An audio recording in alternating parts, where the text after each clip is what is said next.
mani barbaadan. Maal ilmoo qabdii dhiisii ka ilmoo kan keetii jedhiitii jedhameen ay ilmoo siis hin barbaadu siis hin barbaadu jedhee jechuudha.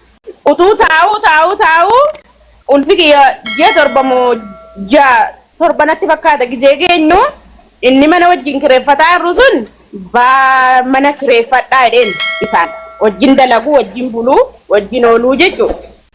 Warri kan kee da'uu kaateetti mana kireessiif jedheen anaan dhufee maallaan jedhe biyyatti galii manarraa baanuun jedhaa jira biyyatti galii dayii naan jedhe.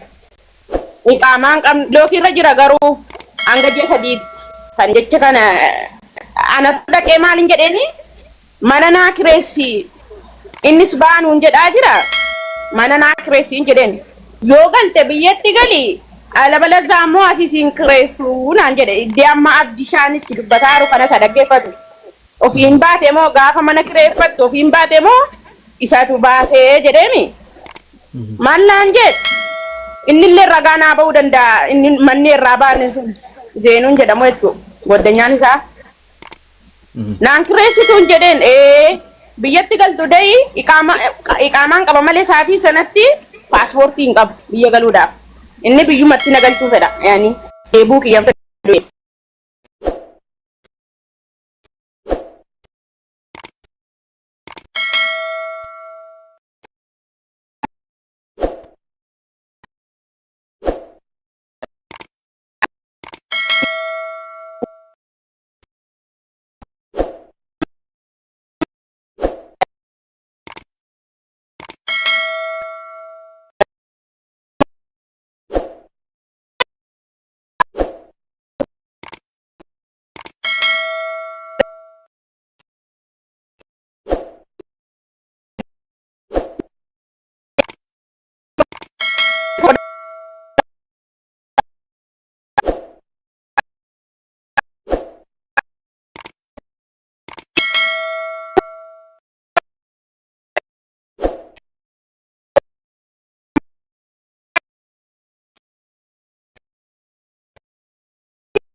Bakka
dalaga nama mo dirqama nama jiru dirqama isaati dalaguun ilmoo argachuun fedhu sii galee kanaafuu akkasitti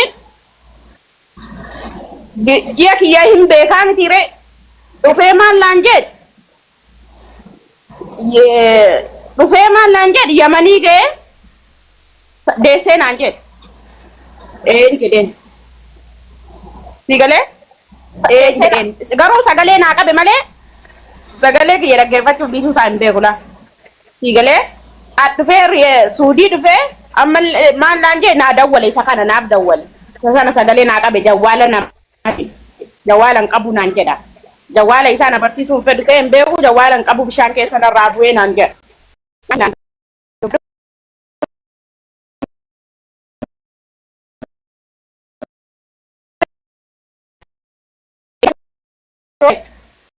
Deemu naan jedhe guyyaa dawwaltee fi beeytaayii jedhin eegachanii eega jecha kana naan jedhe dawwaltee fi beeytaayii jedhin guyyaa tokko naa dawwalee hin beeku jechuudha. Si galee kana dubbiin mana mustashfaatti ammoo wanni isa tan deebi'aa amma moo maal irraa feetan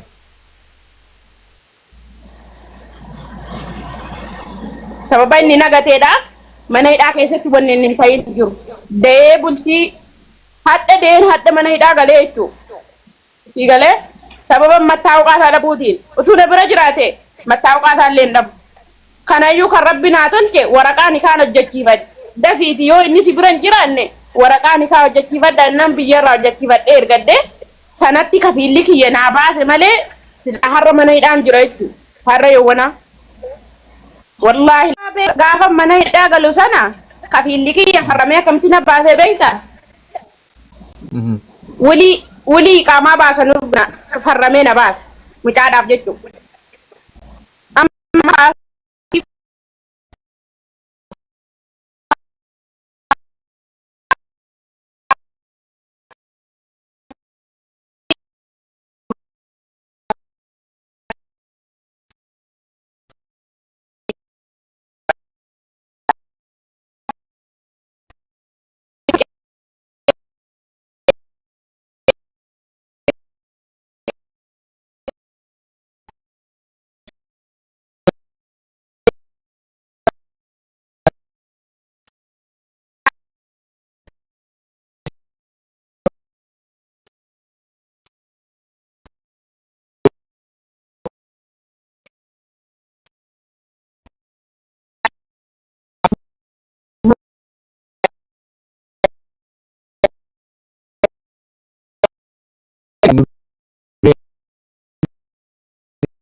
Waan jedhu sarara jira namni bara kana hukumaa miidhagannoo keessa na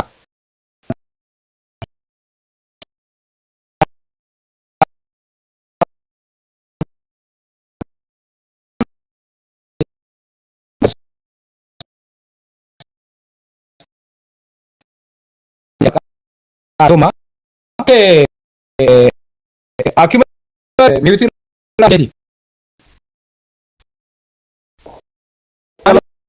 turte jalqaba kadhaa kenni o qabata intettis kennaa ilmoo keetti wal dhabde siree keessan galin waan jiru dhugaarra dhaabbattee dubbatte. Waan jiru wanti miidhaa gara waan jiru. Ayyee itti fufi keeti maayikii.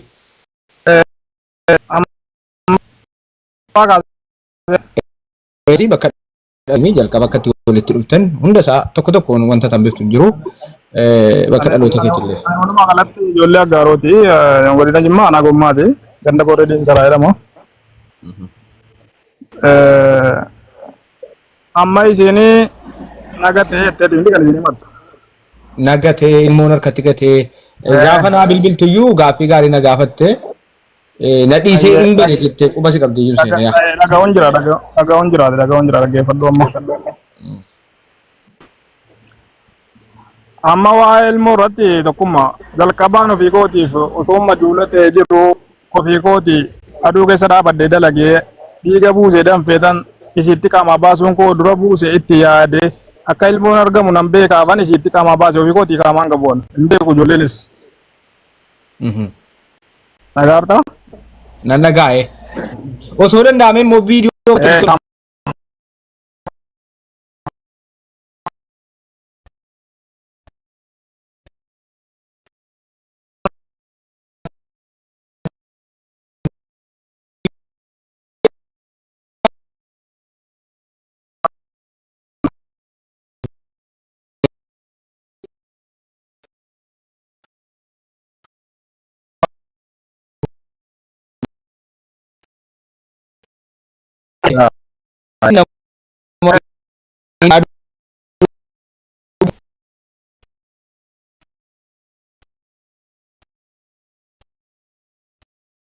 Raajum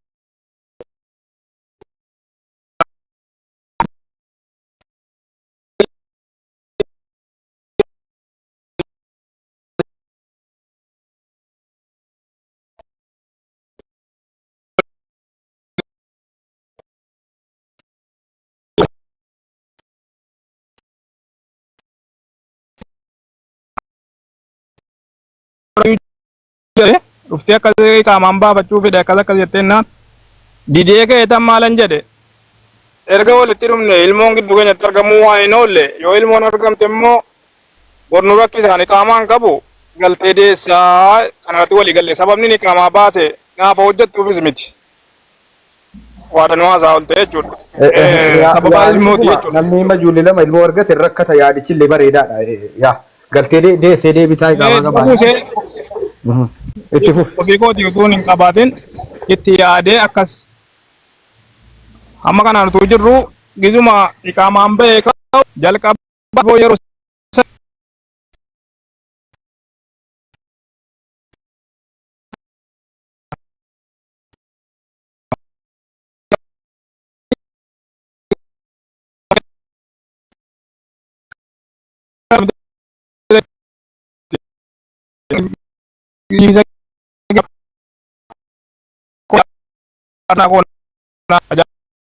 naan jechuun immoo dhiira tokko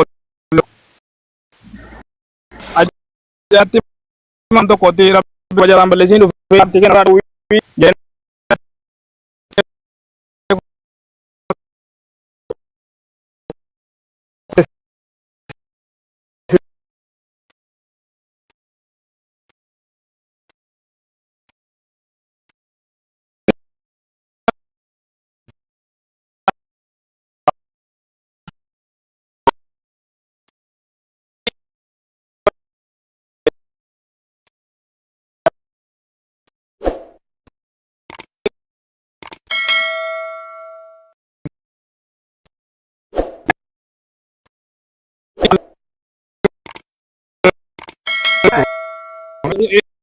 ajaa'iba. Jetta sin jedhetti beekat. dubbate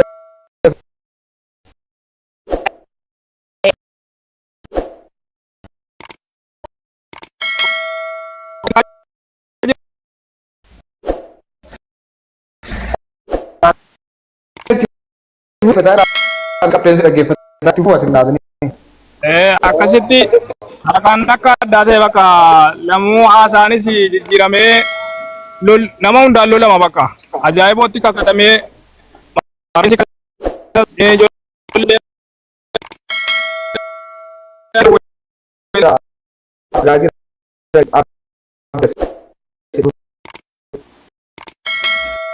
akkasitti maali niitii kana jaartii kanarraa dhowwuu dadhabdee naan jedhe halkan irribarraa na kaase natti bilbilee jechuudha aariidhaan. Asii tokkummaa itti dabalee maal taatee maaliif ati namaan loltaa sin dhowwine ennaani mataadhaan jedhu ati nama bakkeerra dhuftee naan loltaa naan jette jechuudha baa afaan sitii ba'u. Lakkii waa seera qaba. Waa seera qaba.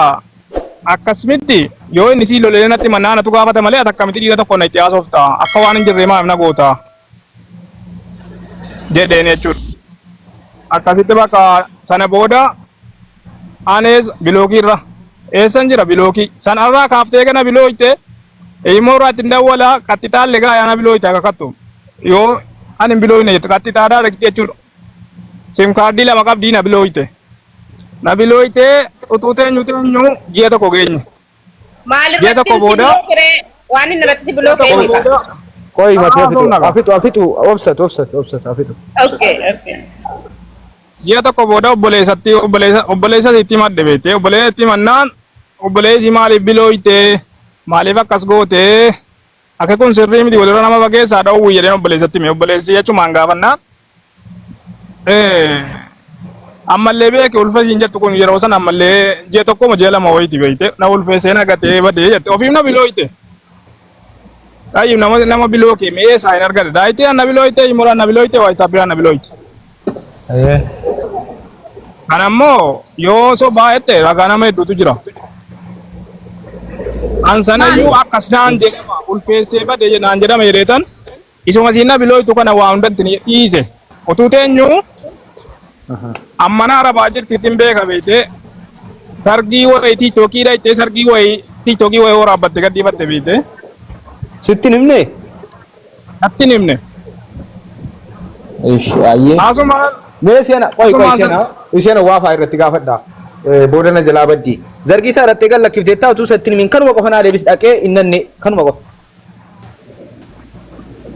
Na dhaggeeffadhu. Sargii kana mee viidiyoo isaa yoo qabaadha. Sargii maaliif boo sargii miti. Nama heerumtee bakka sagantaa wayii dubbisaan naqee gadoofi na jira haati sana biloofii na jira isheen qofa naa deebisi bakka sagantaa wayii tuusatti hin gaafanne biloofii na jira nagatee ji'a meeqatti bar sargii miti dhalanii nan danda'a rakkoon qabuuti woman si gaafu dhaatteetta moo hin dhanne sargiin na hinyaan bakka sagantaa wayiituutti hin dhaatteetta moo hin dhanne intala eebbisuun naqee eega ji'a tokko maal sargiin dabalanii bakka aan itti fufi bakka sitti hin dhattee itti fufi itti fufi obboleessa kee akka itti tiktokii irratti argeen bakka dubbiin addiidhuma kana wal tuffatanii bakka kana ga'uute jedheen bakka ofumaa kooti keessa deeffadde isa sinadha akka nama waan tokko tuun balleessinii miidiyaa irra baatee si bira dhufteen jettu kana bakka ani keessatti deeffadheetuman keessuma taa'adenniisi jechuudha. Achii booda bakka asin beekuu nan beektu jette afaan sidiin. Hadda rakkoon dhufee jennaan na barti moo?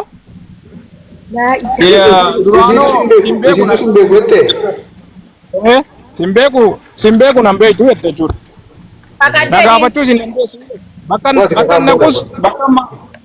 Bakka naqus bakka maal taatu nagaafachuu hin dandeessu jette. Akkasitti tapha keessaa galee maal jedheen gaafa dareen. Ana kan ofitti godhes ana kan iqaamatti baase anatu ofitti godheemi maal eessa qabeena haasaa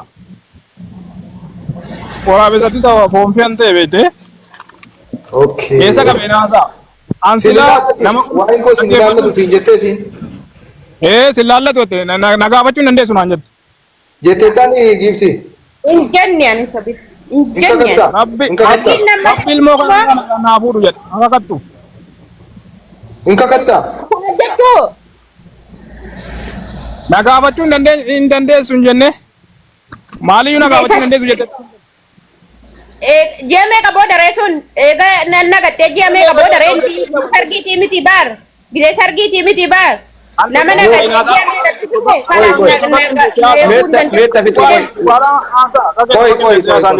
Yeruma fedhe haa ta'u sin barbaadu jettee taani ati waan ko sin ilaallatu yeroo fedhe haa ta'u ture. ammaan booda waa'in kiyya ammaan booda ati nama nagatee ji'a meeqa ture isa sanarratti miti beek ji'a meeqa ture sin ilaallatu ammaan booda nan beektu waan taateefi nagatteetta waan taateefi ana sin ilaallatu anaa ji'a meeqa taa'ee sana gadhiisee nagatee dhufe Innaa sana dhufaan jirta? sana gadhiisu dhufe Inna sana dhufaan jirta? Amma o sin ilaallatu de? Amma si ilaallata moo sin ilaallatu? tokkummaa ilmoo isaa laallata ana laallatu Koi ayyee xumuri obboleessoo xumure inni. nan fixadhaa qoya nan tokko akkasitti sababni ni qaamaa sana baasee sababa isinii galtee deessuuti kan walii gallee jirus mee hin jenne isa jettu kanarratti walii gallee ayyee jette inni ganaa qaamaa sanatti baasee gisee wanti kun argamu wayyee galtee deessa kalaas paaspoortii sirreeffadhu birrii paaspoortii itti ergee dhayxee paaspoortii dhaqeen dhufee bitadheen dhufee naan jette achii booda dhayxee yaasiitiin mari'attee akkasiin mari'attes immoo utuu isiin dhufte natti himin ijoollee akkana jedha artii hin galuu na galchuufi hin galu anaan egaa walii gallee qaama baafne waa'ee galuu irratti anammuu deebiftee maalla goote nama isiitti sharri yaadu na goote na galchuufi an hin galu asumatti jennaan hin galin jedhanii ijoolleenis gooddanyaan si dhowwanii akka itti dhuftee guyyaa tokko bilookirra na kaafte ani galuu nanniise mana naa kireeffadhu qodaa sanaa guutii maal jette akka harakaataatti sayyuu dhufte beektaa bilookirra na kaafte dirqama kan kee jette mana kireeffatte jette meeshaa isaatti naa guuttee dirqama kan kee naa gootaa jette beeki nu waliin haasaan jiru bilookirra jirra akkasitti ni maalan jedheeni ani hin jedheeni kan hin gaafa duraa aduu kana keessa dhaabadhee iqaamaa ofii hin qabne sitti baase akka rakkoon kun asitti cinqii biyya kanaa waan hin dandeenyeef illee gargaaruudhaaf ulfaataadha biyya kanatti ilmoo argachuun kanaafanii yoo isa haasaa ilmoo namaa ta'e akkuma walii galletti galiiti da'i kottu sin gargaaraa waa'ee galuus ta'e achittis ta'e ammati geessee deebitee dhuftaa haadha kootti kennite ati koo guddiftu rakkoon qabdu deebitee dhuftaan jedheen lakki hangalaan jiru jette amma kanaan ayyaan immoo itti sikireef ani immoo itti sikireef Koi gaaffiidha nun qaba fixatu qoya nu siisisas gaaffiidha nun qaba. dhaggeeffadhu akkasitti asumaan bakka narraa ayyee jette deemte dhuftee hiriyaan qaba hiriyaa koon gaafanne amma dhayxee jechuudha ofiin bulummaa si dhayxee mana bakka kaa'ee baatee ofiin bulummaa si qodaa guurrattee dhayxee kalaasi ani hin beeku bakka isin kireeffatte ammaa walitti hin beeku. Okay, ati ilmoon kiyyaa miti akkas kana sana sin jenne isinuma si bilookee ati isin bilookee jechuudha. Bilooyinaan takkaan bilookee Ilmoo isu waa akkatti hin qabdu jechuudha. Ilmoo isu waa akkatti. kanaaf iyyuu haasaa waa kanneen. Okay, gifti ati abbaa warraa keetiiti ulfaa situ bilooke kun ani hin biloonne siin jedhaa jira. Baatii meeqatti bilookere? Baatii meeqatti bilookere? Amma irraa baaftee barbaadaa jirta miti maal? Amma irraa baaftee barbaadaa jirta miti? Ulfa isaa garaadhaa qabda miti ati? Ulfa isaa utuu garaadhaa qabda. Dhugaan jiru naasaa moo Koi. dhugaan lafa jiru. Ilmoo isaa garaasi jiru akkamitti bilooggoota re'atu hin barbaaduun kennu oolu kunoo. Ulfa mucaa isaa qabdaa yoo hin barbaadu. Wanni bilookeemmoo? Akkuma sila sitti hime bar. Ulfa kan koo hin feene Pirogiraamii malee ilmoon kun dhuftee naan jedhee mee waasigaa walii galteen keessan galanii gaafa ilaal arraba si dura dhaggeeffatu galanii gaafa qaamaasii hojjechiisu akkan isii hojjechiisu atu dubbattee tamitiire. Gaafa qaamaan bahu ulfi garaana hin sobin. No walii galteen keessan fuulduratti ilmoon argaman illee galanii deebi'udha miti. Maali ilmoon eessa yoom dhuftee nani akkasitti mari'annare hin soba wallahi billahi yaani.